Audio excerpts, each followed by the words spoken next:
Otxandio auzoan. Labankadaz erail zuen emakumea. Seme-alabak etxebizitzan zeuden bitartean. Ondoren, erasotzaileak bere buruaz beste egin zuen. Beste erailketa matxista baten kolpea jasota hasi dugu astea. Eta amorruz utzi gaitu berriak. Naskatuta, aski da. Beste erailketa bat gehiago, beste emakume bat gutxiago. Noiz arte, berriz ere kalera atera gara. Behingoz, emakumeen aurkako sarraski hau amaitu dadin.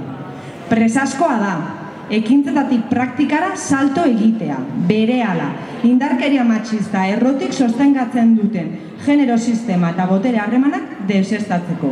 Izan ere, erailketa hau ez da fenomeno isolatu bat. Bizi garen, jendartearen antolaketa sankoki, sexistaren emaitza baizik.